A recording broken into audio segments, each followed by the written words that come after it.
Growth and transformation project. Cool. Hello, everybody. Can you all see me? Can you all hear me? Hi, yeah, I can hear you. Yeah. Hey, how you doing, Penny? I'm doing good. Well, thank you. How are you? I've seen you for a long time.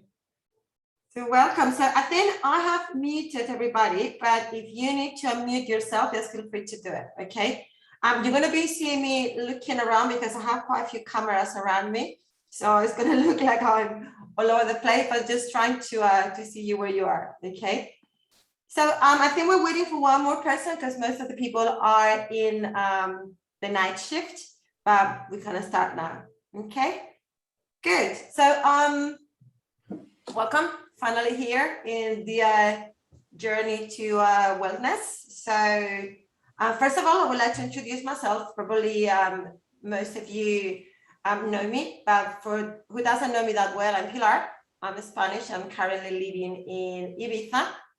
I have a BA in psychology, but I always wanted to go deeper into coaching and the human brain.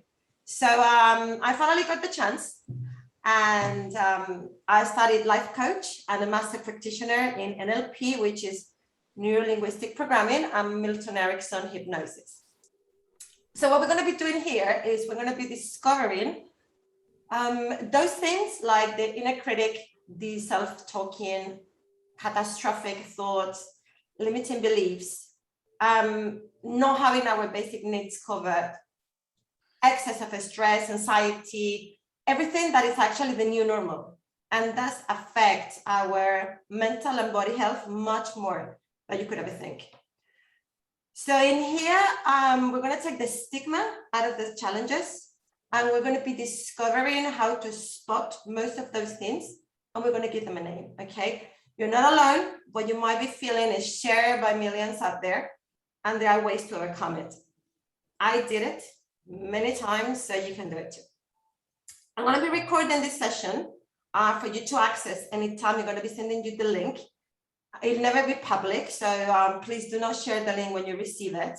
And I invite you to be as active and interactive as you want, in and out of your comfort zone.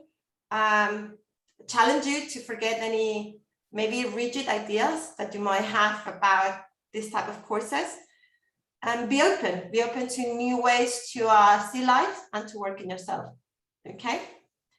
So I'm not gonna make you introduce yourself if you don't want to, but if someone wants to come and say something, you're welcome to. Give you a few seconds. If someone wants to, let me just change the view in here. No one? Okay. Morning. Hey Lisa, how you doing? Hi everybody, nice to meet you. Cool. Okay. Then again, you're welcome. If you don't feel 100% comfortable, you're welcome to put your camera off, whatever is you feel more comfortable with. Okay. So we're going to start working. We're going to start working right away. What we're going to do is going to do something cool, a brain dump. Okay. So you need a paper and pen. So I hope you do have already pen and paper. Let me just get someone in, allow someone inside, someone that is a bit late. Okay, so Aurora's coming. Maybe more. Hi, Aurora. And then, okay, I think that someone else is coming as well. Okay, everybody here now. Right, so we're going to start with the brain dump exercise. And that is, a brain dump is like a flood or a stream of consciousness where you dump all your thoughts and that they're running actually in your mind, okay, that they're just going around, and you put them on a paper. So, oh God, I need to admit someone else. Let me just go back. People are losing the connection. I hope everybody's now here. Yeah. Okay. So going back, A brain dump is actually very helpful in times of stress. So maybe if you have an excess of worry, because what you do is you dump all your thoughts, the ones that are just running around your head, in a much faster way than just journaling. Okay, journaling normally comes with a specific subject in mind, but this is a tool that you're going to need only just bullet points. Okay, just you're going to start writing down right now. So if you want to start, think about every single thought, small or big, that comes to your mind right now. Even if it's like, I can't think of anything. I don't want to do this. It's too early in the morning. I don't want to be challenged to think. Anything that comes to your mind. And just use bullet points, okay? Just with a word or maybe a few words. This is only for you. No one is going to see it. You don't have to share it. But, you know, it's for you to actually put all the things that you have in your head at the moment, to put them on paper.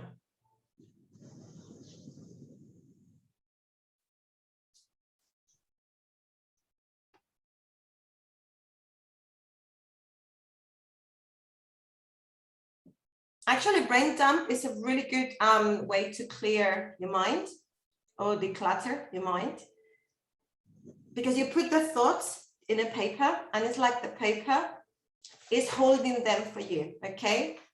So they're no longer bothering in your brain.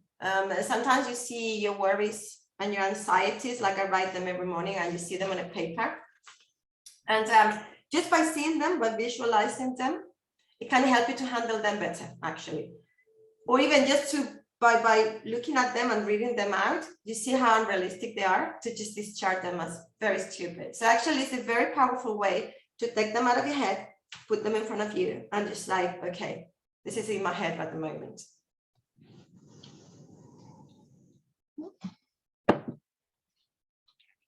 So again, if this is new to you, or if you're feeling right now a bit overwhelmed, or maybe having too many negative thoughts, you don't really know how to start, I'm going to give you 5 very useful tools, super easy. You can actually write down if you want to.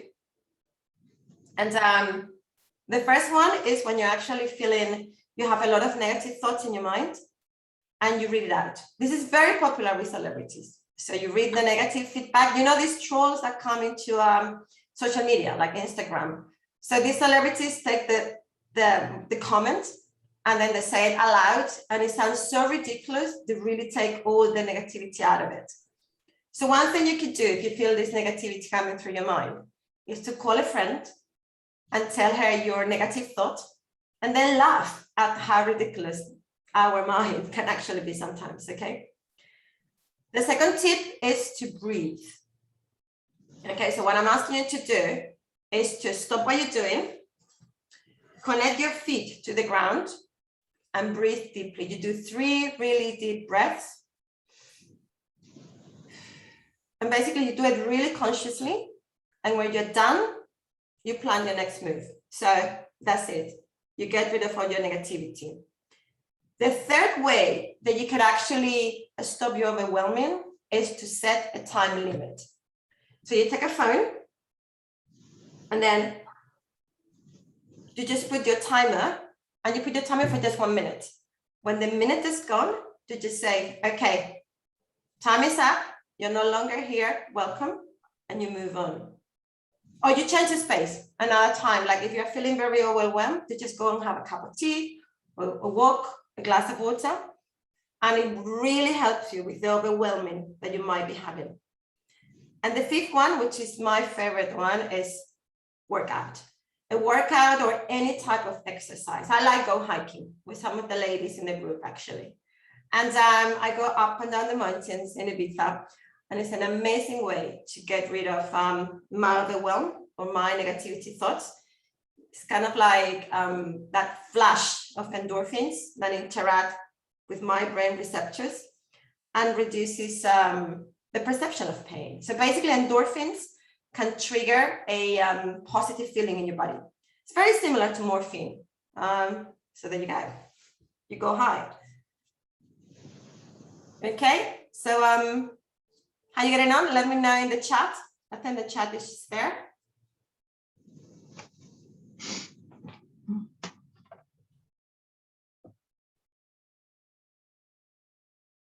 Do you have it? Yeah. If you want to post your comments on the chat, if you're done, or if you want to do like this, so I know that you finished. Okay, good. Done. Hi there. Okay, make that again. Okay, so now that we have your bullet points. Recording in progress. Ooh. Okay, so now that you have your bullet points, we're going to look at that brain dump from two lenses, okay? The first one is going to be mindfulness, and the second one, control. So have a look at all your thoughts, the ones that you have in your paper, and think if there's something coming from the past, the present, or the future. Is this something that happened in the past? Am I bringing something maybe that's already happened and I'm thinking about it right now? Or is it something happening right now here, like I hear noises outside? Or the bullet point is something coming up, like a future thought, maybe something on your to-do list, okay? So when you're done with all your thoughts, like you can put P for past, PR, present, F for future. So something very easy to put on your thought. And let me know in the chat, where do you find the majority of those thoughts, okay? Where do you think that your mind is wandering at the moment? All past affecting the future and present though, okay? Try lingering on the past at the moment. Present and future, okay? Kind of a balance. There's no right or wrong, guys, in here, no? So this is just an exercise to be conscious about where your mind is at the moment and see what's the benefit of it. So if I'm actually, you know, very present because I have a task in front of me and I feel very present and very focused, it's one thing, but then I might be having some worry spiral in my mind and I just don't feel focused at all. So it's just for you to be aware of where your mind is at the moment and take it from there. So the other lens that we're going to look into is control. So you're going to write down again next to your bullet points if it's a safe thought or within your control, or non-safe, not within your control, right? Just put yes or no. So the thought that you wrote down, can you do anything about it? Or if it's something that is totally out of your control, but it keeps coming back. If you're struggling at any point, just let me know, pop it in the chat or come live if you need any help. If I go too fast, if I'm ranting.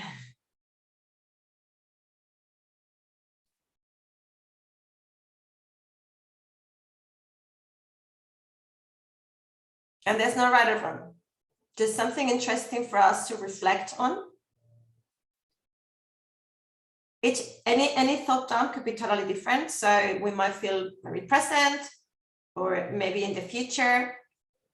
And it's actually the control piece, the one that you're doing at the moment, if it's in control or without your control, is very useful when you are kind of like stuck with something in your mind, like one specific thought in your mind or worry. And then you pause and you think, okay, is this within my control or outside my control? And basically it gives you perspective right away on how to handle that thought, right? If during this session you have other thoughts popping up, just please write them down on your list. Just keep adding them if you want to, because this brain dump, we're going to use it in the future. Just keep it with you. We're going to use it, I think, around the 4th session approximately. Okay, so just keep it with yourself. Right, anybody wants to do any comment? How did it feel? If it felt okay, comfortable, not comfortable? Let me just go back into them. All of them are control, so you are on control, which is great. In and out, right? Okay, good. So that is basically now you have your thoughts on the paper, and that's going to give you perspective of what you're going to do with those thoughts, okay? Anybody surprised about what they have in their mind this morning? You still figuring out this chatting? Feel ridiculous that I let them build up for years, affecting me constantly when they are all in control. Really good insight, very good insight. That's amazing. Okay, good. Right, so we have a lot of stuff to cover. We're gonna go into the next exercise. I'm gonna do right now is something called the GROW model. Okay, you might have heard of it. We coach it, we use it all the time, and it's a goal setting tool. So take a bit of paper, I have mine in here again, and I want you to write GROW like this, okay? GROW, like in a column. So you have a space to write things next to it.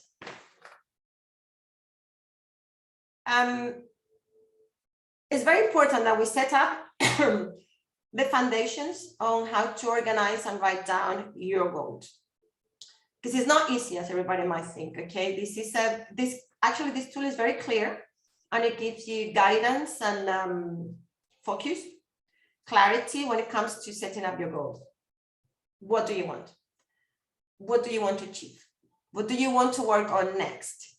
You can work on weekly goals in a year, in 5 years' time, whatever you need in each moment in your life, you can use this tool, okay? It's really, really helpful. So the G stands for goal, right? So right now you can actually start writing any goal you want to work with in this session. Maybe the goal that you had in mind when you started the course, when you decided to come in, or maybe something that you've been thinking about it for a long time, anything. Just write down that goal that you want to work with.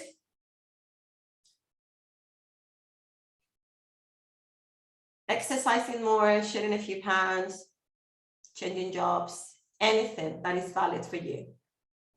And if you want to share it on the chat, it would be great too. If you don't, that's okay as well. Whatever feels comfortable for you.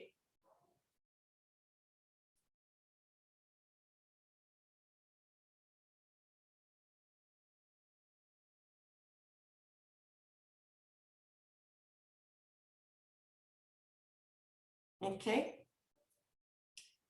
So something important now that you wrote down your goal, one thing you have, is I want you to have a small reflection on that goal, thinking about it, and see if it's SMART, meaning specific, measurable, achievable, realistic, and time frame. Okay, that's the famous SMART thing. So if we have a goal like, I don't want to feel anxious anymore. It's a very broad goal. We call it like an umbrella goal. Okay, it's really big and quite specific. In order to make it SMART, so more specific and measurable, one thing we can do, and this is very, very important, is to visualize how are we going to feel when we achieve that goal. Okay, so my goal is I don't want to feel anxious anymore. How am I going to feel when I get up in the morning and my anxiety is gone? How specifically my life is going to change when I achieve my goal of losing weight? What's going to be new? What is going to be different in your life? So just by answering all these questions, you're starting to get much more specific about what do you really want? What is you really, really want to achieve with that goal? Let's put an example. So to me, I want to stop feeling anxious could be actually be converted into a very specific one, like What I really want is to be able to speak in a board meeting with confidence. So when I get up and talk, I will not have like a somatic attack, like sweaty palms, okay? And I start ranting and I get paralyzed. That's very specific. Well, I want to be able to walk in a crowded restaurant and feel relaxed and integrated with the crowd so I can actually enjoy the meal and the company and the venue without feeling suffocated and unable to relax, okay? Well, I want to be able to speak to a stranger in a party because I need more friends. So I want to talk to new people, but I freaked out. I can't even think about it. So basically we need to be as specific as possible with your goal, okay?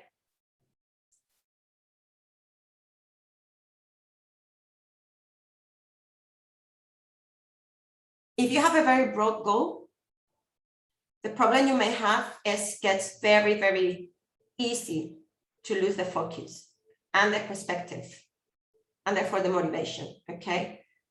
So if it's a very broad goal and it's kind of difficult for you to visualize exactly how to work towards it, you might abandon. Or you might take double time to achieve it, which is as bad. But when I have one-to-one clients, actually, I can take even up to 2 sessions just to define the goal of the person, what does she want to work with. Right, let's move on to reality if everybody's happy with what they have. Reality is where are we now in relation to that goal?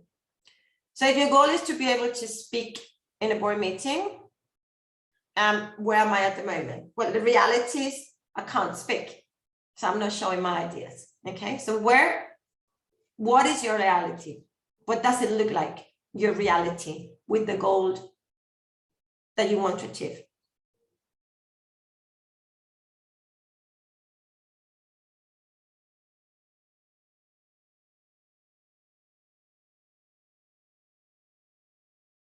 And we can move on to the O. If someone wants me to stop, just let me know with a hand or anything, okay? The O is obstacles and options. So obstacles, what is it stopping you in the past or maybe right now to be able to achieve that goal, okay? To my example, an obstacle might be that my boss is a bit of a jerk. So he does not make it easy for other people to express themselves. So I'm actually really worried about his reaction every time that I speak, okay? So that makes me stop speaking. I don't want to, I'm afraid of him. And that's the obstacles that I have in my goal. And then the options, what option do I have? What can I do to work towards this goal? What are my options? What can I think of? Let me just admit someone else. Write down as many options as you can, okay? Just let your mind flow. There's no limit. The more you write, actually, the easier it's going to get that ideas flowing. Your brain will start working for you. And this is the only way that you just stop getting the blockages. So the more you write, the better. Be self-compassionate. Don't think about any option as stupid. Everything is a possibility, okay? And finally, we can go to, if everybody's ready, more or less, we can go to W, the last one, which is ways to go forward. What are you going to do next towards your goal? Okay, of all those options written down, which one specifically are you commit today? Are you going to tell us next week if you want to? Which one are you going to commit to do next? Which one is the one that really appeals the most to you? Which one is the one that you really say, yes, this is it, I want to do it? And maybe you can write down with who, if it's easier for you to visualize. Maybe when are you going to start? How long it's going to take? I'm going to run 5 times a week, or I'm going to start, I'm drinking 8 glasses of water.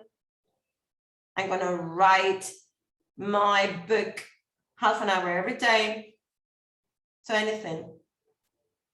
To me, maybe in this sample, it could be, I will speak once, even for 1 minute, but I will speak once at least in each meeting. Okay, that's my commitment.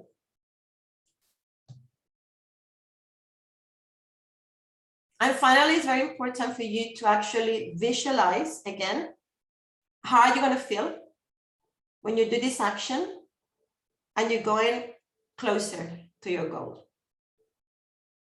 So to me, it's going to be amazing. Let's say to be able to speak up and people listening to me, and I'm adding value to the company when I'm finally kind of speak up in a board meeting.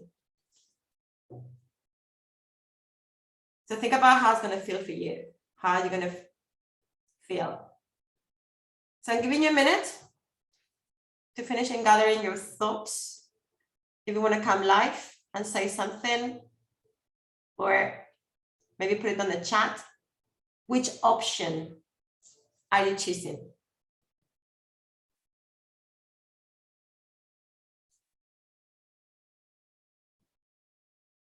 Someone wants to chair? You can use me and this group as accountability buddies, so we can cheer you for next week to find out if that's your option. Let's see.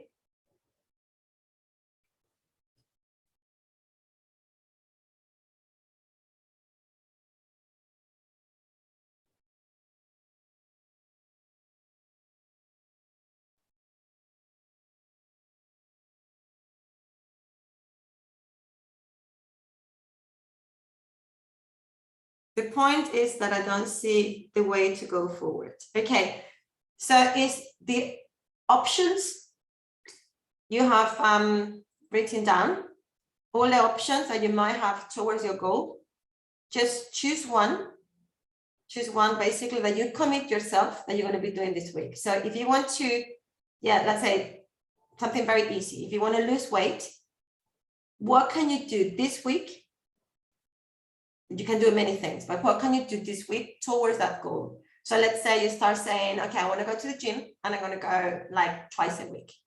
So basically that's your option. And that is the commitment that you're going to choose today to work towards your goal.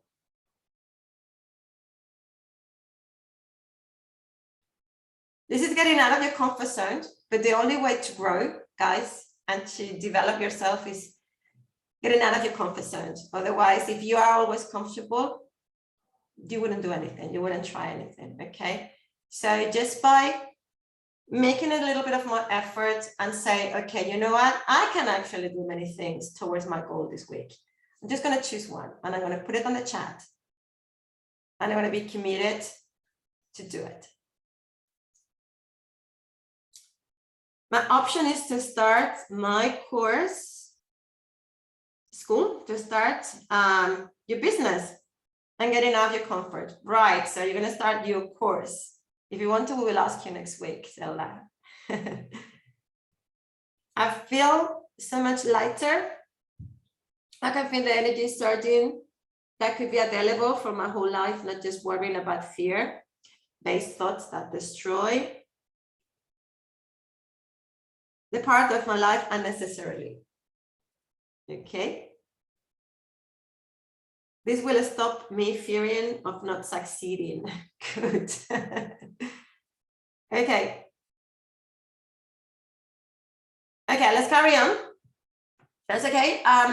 You know, some people will say, I will run 4 times a week. I will find any hobby, so I won't spend too much time on social media. I will start reading a book. So anything. If you want some time, maybe you can write that down later on. And what I ask is we're going to be very compassionate, okay, with ourselves. If we don't finish your action for the week, you're not going to beat up yourself. You try again, and that would be it. It's very, very important to know that that it's okay to fail, okay? Because failing is actually an amazing opportunity to learn what's blocking you, learn from that experience, and then you know how to do it differently next time, and then you try next time. Okay, so be very, very compassionate. If you say you're going to run 4 times a week and you don't, it's okay. You can try it again. Figure it out why. Maybe change the action and then try it again. If you don't start your course for any reason, it's okay. Figure out exactly what went wrong. What could you do to actually go towards that action, right? And but now I want to tell you a little bit about what is called the foundation goals, okay, which are essential to be able to achieve your higher goals. I don't know if you heard about the Maslow pyramid or the Tim Robbins needs, but we can talk another time. But basically, the same way that we cannot start with building from the roof, sometimes we actually set up goals for ourselves at a very high level of our needs, like self-esteem or self-actualization, but we still don't have the foundation to support them. And when we don't meet them, we beat ourselves up, okay? We have negative thoughts, we feel like a failure, we lose focus, we abandon. But maybe it's because our foundations, our basic needs are not there to support us. So which ones are these foundations I'm talking about? You might be guessing. So it's water, movement, sleep, and nutrition. Okay, I have seen many of my clients, one-to-one coaching clients, they bring a goal, one of these very, very high level ones, like, you know, someone with panic attacks and anxiety. And we start working with them, different techniques, mindful, positive psychology, hypnosis, and week after week, I see that something is not working. Something is just not sinking. And I go and find out that person is sleeping 4 hours a day or having 5 coffees a day before even the day starts, never exercise, skipping most of the meals, only eating junk food, or even getting drunk every night because it's the only way that she's okay to numb the pain, okay? So when your basic needs, your basic health lifestyle does not accompany, it's very difficult to support bigger goals, okay? Like to stop your anxiety. So how can we actually work in our foundations? Something we can do to start with is to keep a log, okay? I have one in here. I'm going to be sending to you later on email. It looks like this, right? It has 1 to 28 days. And what you're going to commit to yourself is to number of glasses of water per day to ensure that you have your hydration, number of hours you're going to sleep at night, minutes of movement, and nutrition. I'm going to be sending you a pack of all these things, actually. So it's going to be very easy for you to establish your goals.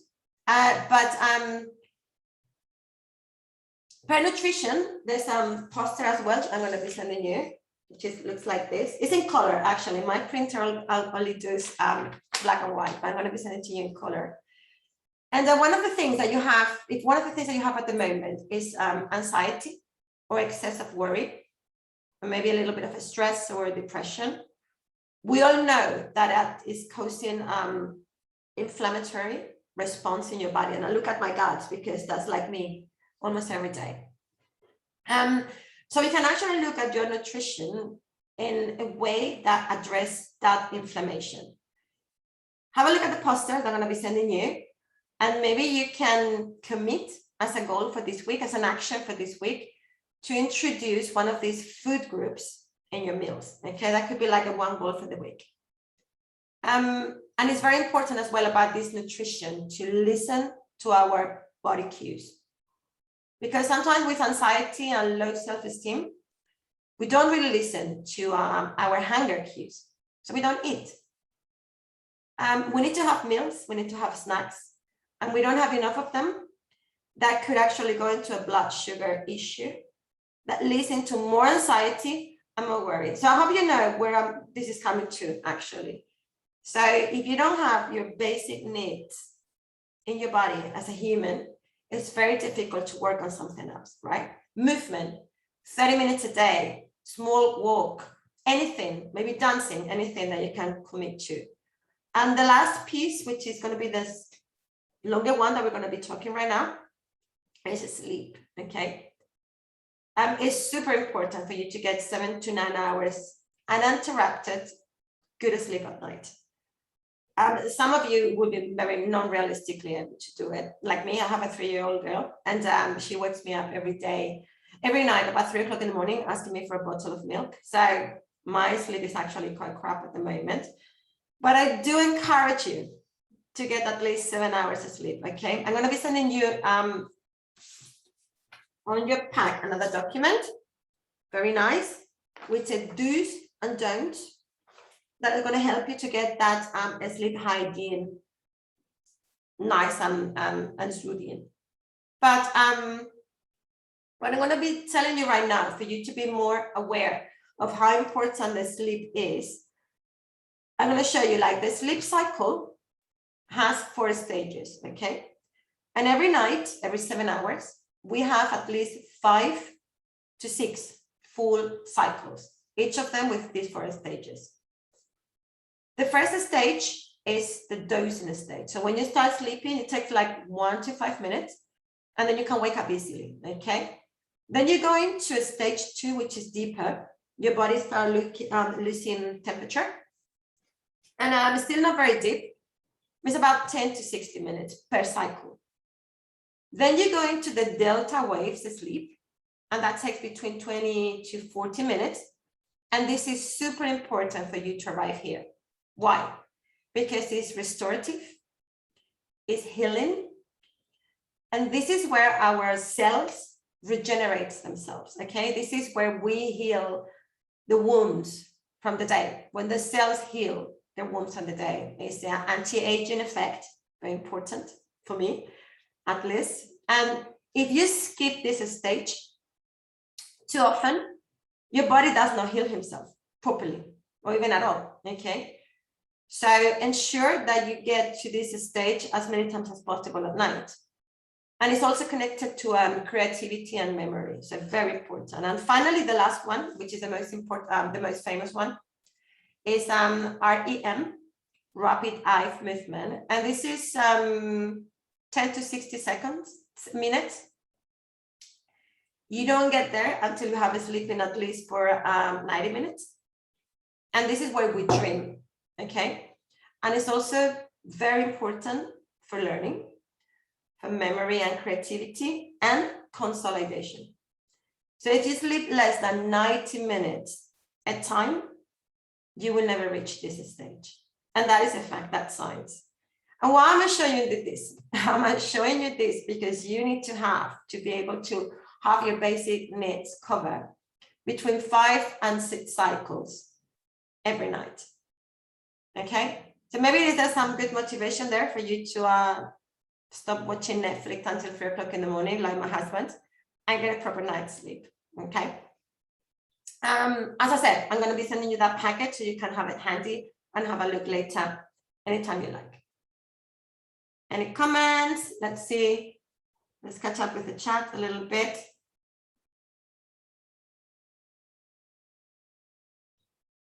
I'm going to put my free book on mindful eating on social media to grow my list. I will record a video and post daily on Facebook. It will give me the first step to building my confidence. Great. Zelda, I also feel this will push me through the fear of not succeeding. That's amazing. That's amazing. Congratulations for that. That sounds so good. Okay, perfect. Right. So we're going to speak about right now, and this is something that everybody's been talking to me before. We're going to talk a little bit about the neuroscience of habits. Okay, this is what we want to get. What I want to explain you first is what is going on in your brain every time that we create a new habit, right? Let's put example with something unhelpful or negative behavior that you might have, right? So say the neuron A is, just go this way. So neuron A is a trigger that sets your helpful behavior off, right? And then you have neuron B, which is the behavior that you always do. I'm going to put you a sample. Let's say anxiety. Okay, let's keep up with anxiety. So that you go into a crowded restaurant, and that crowded restaurant is the trigger of your anxiety. It's when you stop feeling the anxiety symptoms. The way that you respond is to avoid the situation. You say, oh my God, I can't do this, I can't do this, I need to leave the place, right? It's an unhelpful behavior because you go to a restaurant to have a good time, right? Not to leave, otherwise you wouldn't even go there. So what happened between A and B is a very deep neural path that has been created in your unconscious brain. And why in your unconscious brain? Because all the repetitions that you do. So it has become your default way to do things. I go to a restaurant, I run away. It's my default way to do things because every time I do the same. So what the brain wants us to be is safe. He's obsessed with keeping us safe. And by avoiding the situation, which he thinks that you're going to die, like you go into a restaurant, it's crowded, you're going to feel really bad, you're going to die. So he thinks that keeping you safe to allowing you to leave, basically. But reality is you're not going to die, okay? You're not going to die from a crowded restaurant. So what you need to do is to create consciously a useful behavior that is going to serve you better, okay? So you can finally enjoy your meal or your social life again. Is that okay? Everybody's okay on that, right? So our brain, and this is like in every single time, 100% of the time, our brain is looking always for the shortest and fastest and safest ways to do things, right? It's called the highway. I choose to take the highway, the Autobahn, basically when I'm going to go really fast and very safe somewhere. It's my best option to go from A to B. So whenever we learn a new tool, we try a new behavior now, from now on, the way that you need to think is we're going to go from neuron A. So remember the neuron A is where we trigger that behavior. And we're going to learn a new behavior consciously chosen by you that is going to be helpful. Okay, something that serves you. And then instead of going to B, we're going to go to a totally different place. Let's say we're going to go to neuron C. Okay. So if this is a new behavior, which is basically not leaving right away a crowded restaurant, and maybe I choose to do breathing exercises. Okay, I'm just going to go, I'm going to calm myself. I'm going to ground my feet to the floor. I'm just going to do, there's a lot of actually really good breathing exercises for panic attacks. So I'm going to choose one of them. I'm just going to do it quietly. And that is going to be my new behavior. Instead of just like freaked out, I can't do it, I'm choosing consciously to do that. Okay. So this is basically the way you do it. But yeah, many times people will say, yeah, try, and it didn't work, Pilar. So I just, I'm just going to go. So normally it doesn't happen first time, right? This is because our old behavior is so deeply rooted in our brain from A to B, because the safe way to do it, okay? It's a safe way to do things for us. He thinks that is making us happy. He thinks that we're going to stop dying. So changing our thoughts consciously is the way to start creating a new habit. So you install new and better habits in your mind by being very conscious about it. Okay, it's not going to happen automatically, otherwise you would have it before. It's like starting a diet or starting to go to the gym. Oh shit, I don't want to do it. So you need to take that decision consciously and bring that habit consciously. So I'm doing this course. I'm going to be, this is my new me. I'm going to have new ways of thinking, new ways of behaving. I'm going to achieve what I wanted to achieve. So I'm going to give another try, okay?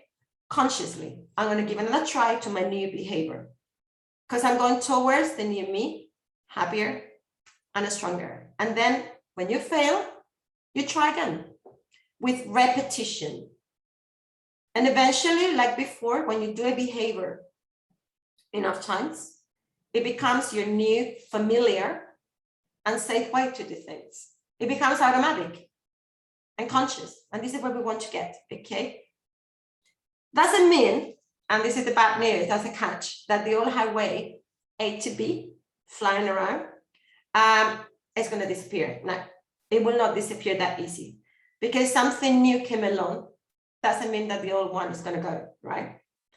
So if you go back to your old way to do things, which is normal, this is where you need to use your self-compassion, okay? If you don't start running, if you don't start writing your dissertation tomorrow, if you don't start your course tomorrow, if you don't start eating healthier, it's your default way to do things, okay? It's so rooted in your mind that it's unconsciously, until now. Now you know. So brain learns by repetition. If your brain thinks that the new path that you decided to use is a familiar one, it will start taking that new highway by default, okay? You need to be consistent. No one has said it's going to be easy. You just need to be consistent, okay? Once something unfamiliar becomes familiar, it becomes a habit, okay? I never drank tea in my life. I thought it was horrendous, but then I knew it was going to be very good for me. So I started drinking about 2 months ago, and now it's a habit. I have to force myself every day to drink it. I tried too many flavors, so many flavors, and now it's part of my habit, okay? Because it became familiar to me. So instead of drinking coffee all day, I'm switching to tea after the morning, after the first couple of them in the morning, right? It's my new habit. It's familiar for me to stand up and go and make a cup of tea, right? You guys go to the gym. I'm pretty sure some of you actually have an amazing six-pack abs, not me, but some of you do. So you know that if you don't put the work, it's not going to happen, right? So it's not magic. It's quite magical the way that you see happening. But if you don't put the work, if you don't do repetition, and if you're not consistent, it's not going to happen. So this is how habits work. That makes sense? Everybody feeling okay? Yeah, good. Someone wants to be unmuted. Someone wants to say something. Someone wants to tell me anything that I'm going too fast, that I'm going too slow. Okay, good. Right, so if that is okay, we're going to go into the next subject, which is, I'm very conscious about the time, it's 20 minutes to go, so hopefully we get there. I want to talk to you about boundaries, right? This is super important for me. I was basically a person with no boundaries in her life. And yeah, make me suffer a lot. So a boundary is a rule, okay? It's like a fine invisible line between you and me, right? This is my rule, this is my line. And the boundaries basically tell other people how they can treat you, what is acceptable and what is not acceptable.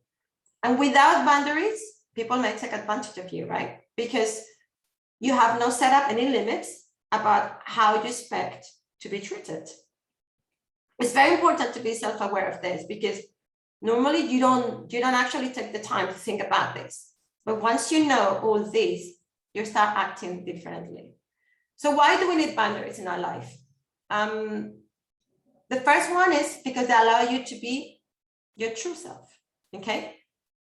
It allows you to have your own feelings, to have your own decisions, to be you without needing to please some other people first, okay?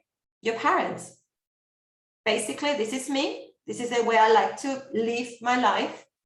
I'm not gonna allow you to invade my goodwill, basically, of doing things because you don't agree, right? So this is my boundaries. This is me. I want to be my true self, not live in someone else's shadow or vision of myself, which is not my vision. And boundaries as well are a form of self-care, right? Healthy emotional boundaries will make you value your own feelings first. And basically, you need to be very aware that you're not responsible for how other people feel or behave. It's not your problem.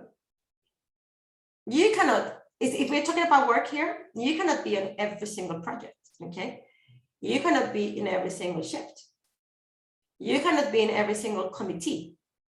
So boundaries mean saying no to things that do not align with your self-care priorities, right?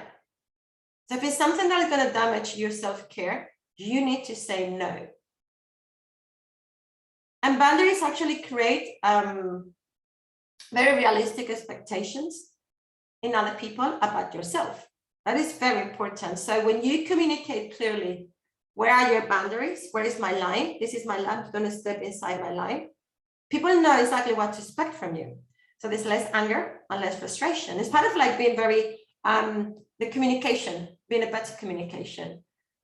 So what we're going to do now, take again your paper, please. Let's carry on exercising. So I distract you from my ranting.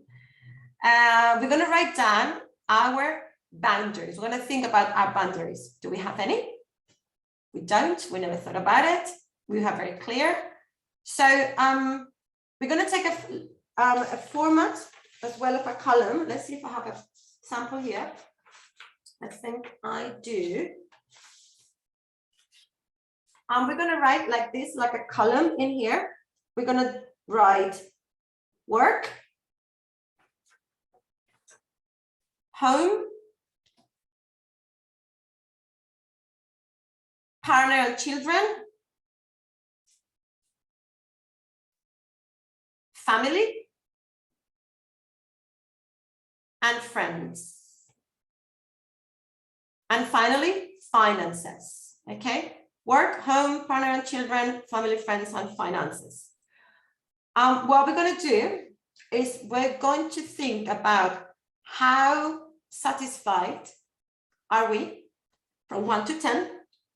1 is not satisfied, 10 super satisfied, with the boundaries that we have around these areas, okay? If they're respected, if your boundaries are respected in any of these areas, if you don't have any, or they're not respected. So let's go one by one so I can actually help you out to think about it if you haven't done it before. So let's say for work, in my corporate life, I set up a boundary regarding work, like my family balance, right? And I promised myself I will leave work each day at 5 p.m. But every time my boss would ask me to stay longer, for the tiniest thing, I will always say yes.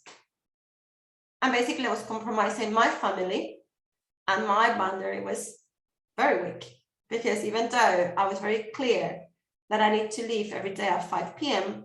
to have a balance with my family, I never respected that, okay? And they didn't respect that either. So my satisfaction would be 0 or 1. So you can think about maybe how many hours you work. Think about the lunch breaks, people in your work, people that are actually working with you, how people treat you. So just write 1 to 10, how satisfied you are with work environment.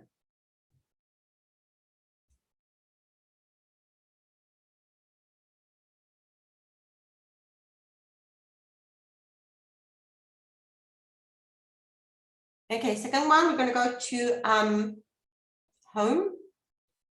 You can think on how happy you are with share of the housework, the cleaning, maybe payments of bills, anything that have to do with the running of your house. Think about those boundaries that you have around, that you have set around, and how happy you are with them.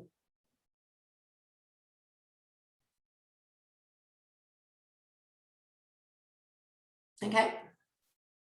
Now we're going to go to, if you have partner and children, if it is something for you, maybe you can think about how much you spend, how much time do you spend together, the type of communication you have. Maybe if you have an argument, how does it look? Is this very quiet and respectful? Is this like yelling everywhere? if you actually do all the things for them and they could be doing for themselves.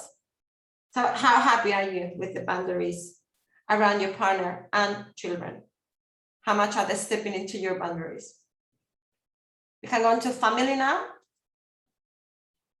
You can think about the time that you spend with your family. Family meaning like your mom, your dad, your siblings, you know, like not your core family, like the family outside.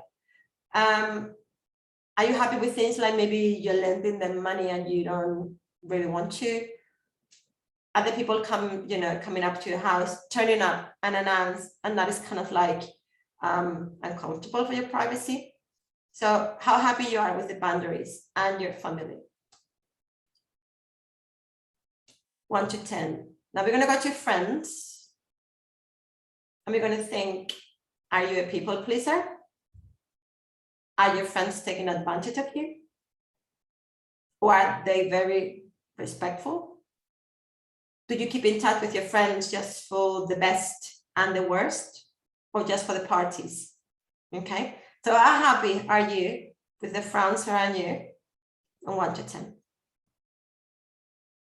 And the last one, finances, which is maybe you're loaning money to people that you would like to say no, but you're actually doing it or not.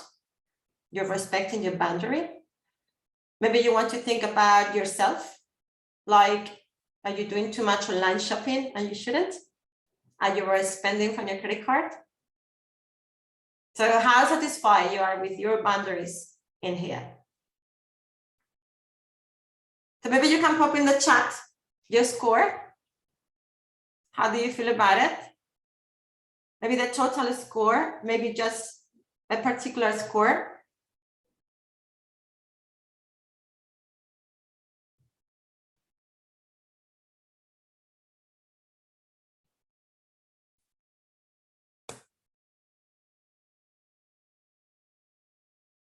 Any takers?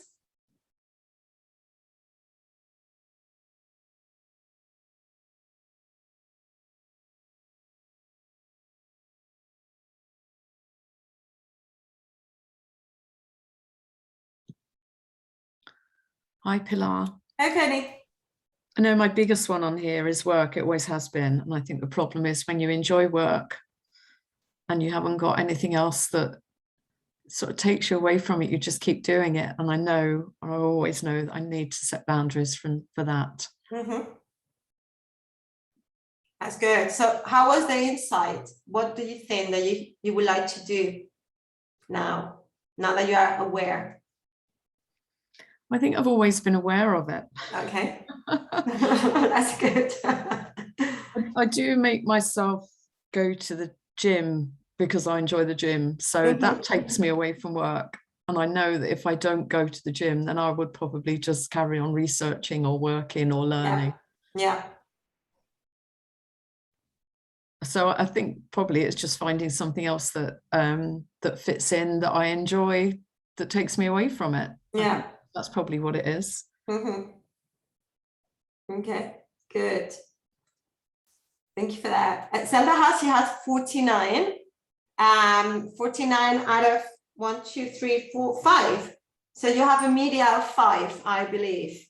That makes sense on your boundaries. I have 10 in certains and I have very low in others, so Okay. equals out. I mean, I'm very happy with my children, home situation at the moment. How I was at work was a lower one because I would, exactly how you said, I would work really hard and I would always say yes. And then I would not have time for my family or my own life. And I have a thing with friends because I love to help, but then it's kind of like feeling a little bit like I need to change up my friendships.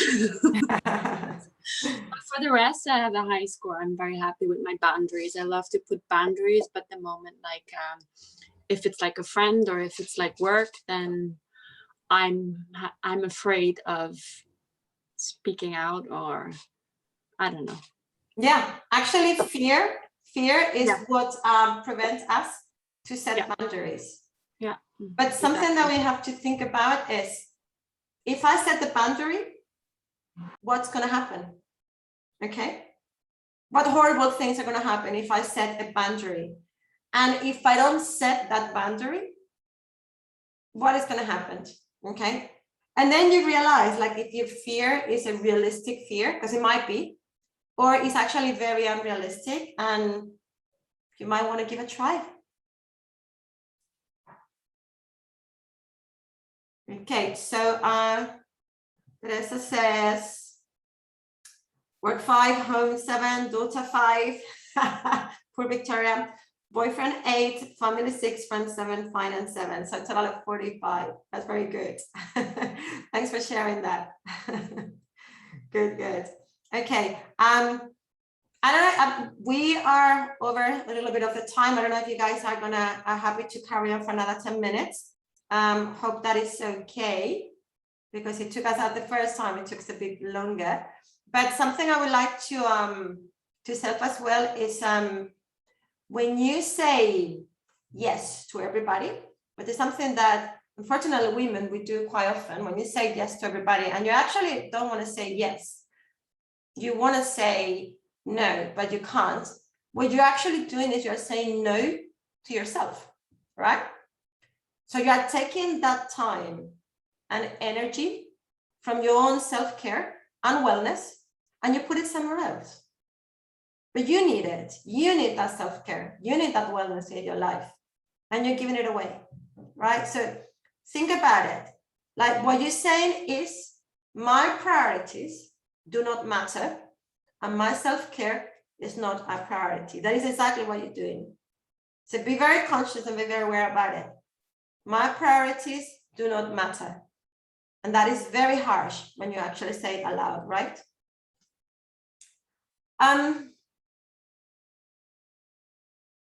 So something that I would like you to do, that the last bit of exercise before we go into analogy and then we say our goodbyes, is I want you to think about something that you're going to give back to people, to a person this week, that you're doing right now for them, but they can't do it on their own. So an example, I iron my husband's boyfriend, we're not married. So I iron his shirt. I know I shouldn't do it. I can't stand seeing them on the basket, okay? And it's just like, okay, I'll do my own thing and I just go and do his because I can't stand it. But I shouldn't be doing it because he is perfectly capable to iron his own shirt. So from today, I'm going to pass back that to him. He's going to do his shirts because he needs to do it for himself. And I'm going to use that time for my self-care and my priorities. So think about what you're going to do this week that you're doing for someone at the moment, and you're going to put it back to them.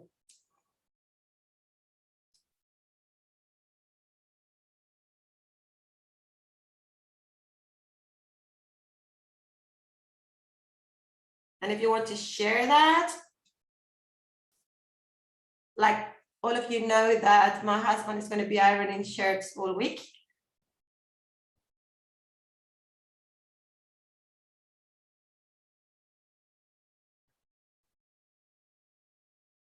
Oh, so you say, what about the self-assessment test, Zelda? The one that we did on the pre-work? Yeah, from the workbook. I don't know if we get an outcome, something like that. That one is basically for you to measure yourself today when you started off the course, and then we're going to measure ourselves again on the last day. Okay. It's very important as we are doing these goals of SMART, like measurable. It's very important for you to understand, be self-aware of where you are today, and to see your growth and your development for the next 6 weeks. Perfect. Right? It's very motivational. Okay, so someone wants to, I have my eldest daughter tidy up her toys instead of being always me. Good, good. Mine is 3, and I fail enormously in my face every time. And I keep saying it's because she's 3, but if someone here has got another 3-year-old and they're tidying up the toys, please let me know because I'll try again. Because I'm sick and tired of seeing this pirate boat all over the house and little pirates everywhere. Yeah, also because they have these Montessori calls it's a sensitive moment until 3 years old. They have these orden, como in English? I don't. Well, anyway, they have this order sensitive time where they are willing to put everything in order, to classify everything. So actually, I'd help her by giving her this assignment, let's say. Yeah. So it's something that I do it for her, just because I don't want to say, "Come on, Camila, let's do it." Da, da, da, da. So I do it myself. Right? But it takes time. So Yeah. So think about how beneficial it's going to be for you to do that. You're going to have to get out of your comfort zone. I know that this is not easy, and they're not going to understand because they never saw this boundary in you before. But guess what? You don't have to explain yourself to anybody. The way that you run your life is your decision, and the only person you need to be convinced about how important that boundary is you, right? So you don't even have to over-explain why you decided to put that boundary in your life. It's your life. You run it the way is best for you. The guilt is always going to be there. Sometimes you feel guilt. Just let it sit next to you. Say, I see you, you're here, but you're not going to bother me. Okay? Right. So anybody else clean up together? That works mostly to get the motivation to tidy up. Good. I need time to work and exercise. So I'm bringing my son every day to the nursery. From now, my husband will do it. That's good. Let us know, Pat, is if he brings him to the nursery every day. We want to know that next week. That sounds like a plan. Okay. So to start off, what I'm going to do now is going to just lightly touch the subject around, again, stress and anxiety. And there is a story I want to tell you. You might know it, but humor me here, please. And it's about how often we look at the stress, right? So do you know how lobsters grow? So who cares, Pilar, right? Give me a chance here. So actually it's very interesting and magical. So lobsters are a very soft and mushy animal that lives inside a very rigid shell, okay? They're actually separated entities. It's the mushy animal and the shell. So the shell does not expand, right? So how can a lobster body grow if the shell doesn't expand with the body? So the lobster grows in time, and that's what the animals do. The shell becomes confining, okay, suffocating. So the lobster can hardly live in that tiny space. And can you imagine, like when we were growing up and our skin not stretching? I mean, I cannot even, like not even think about it. So the lobster feels under pressure and uncomfortable. And what she does is she goes under a rock to protect herself from predators. And she gets out of her shell, exposed to the world, basically, and produces a new shell to recover her larger body. So eventually that shell becomes very uncomfortable again because the lobster keeps growing like we do. And she has to do it again. She goes under the rock, get out of her shell, and produces a new one. And this happened numerous times in her life. So the stimulus for the lobster to be able to grow is that she feels uncomfortable. So she's uncomfortable, and then she knows it, and then she can actually grow, right? So she feels uncomfortable and she moves on to feel comfortable again. But if the lobsters had doctors, as we do, they would never grow. Because as soon as the lobsters feel uncomfortable, she goes to the doctor and gets a couple of Valium, maybe Prozac, to numb the pain and feels fine again. So she never gets out of her shell long enough to be uncomfortable. So she's not going to grow. So basically what I think that we need to realize is that at times of stress, we need to see that those times are also signals for us to grow. And if we use adversity properly, we can actually grow through that adversity. So if you feel uncomfortable because you're out of your comfort zone, because this is a new thing for you, because you're setting new boundaries and new things are happening, we can actually imagine ourselves as lobsters ready to grow in a new rigid shell, okay? It's so important to acknowledge that this is just growth work. And even if we feel scared and unprotected, what we're doing is we're actually developing, okay? So I hope you like this one. This is the very end of our first session. Feel free to put any comments in the meantime, but I'm going to explain you a little bit of homework. Tiny, it was going to be massive, but I thought, no, I can't do that to them the first time. So your homework for next week, that we're going to be using it for the next session, actually, I want you to write a self-narrative, okay? Doesn't have to be pages and pages, just a few bullet points. And I want you to write about yourself, but from the point of view of the way that you actually talk to yourself inside your head, okay? So I want you to use the same language that you use when you talk to yourself. So if it's a harsh language, or maybe you're very kind, or maybe you're quite abusive, like when I told myself back in time that I was super fat, and I was like beating myself up and talking to myself in a horrible way. So actually be very honest, listen to the way that you talk to yourself and write it down. Maybe you can think about your career, your finances, your relationships, or your strengths and your weaknesses. Think about the way you look, the way you look at yourself, or the way that you see you look, your decisions, your dreams, anything, right? Just bullet points, but ensure that you write down the exactly same language that you hear inside your head. Okay? That sounds okay? Everybody's happy with that? Let me just go back to the chat in my computer.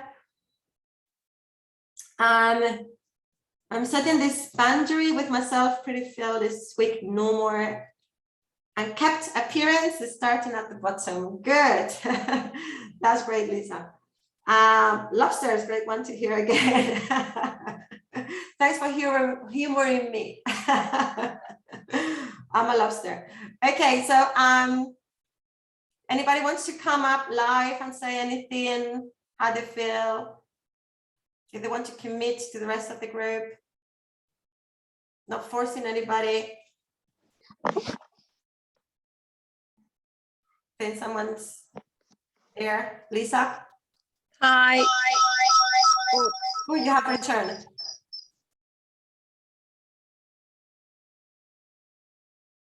And now you're gone.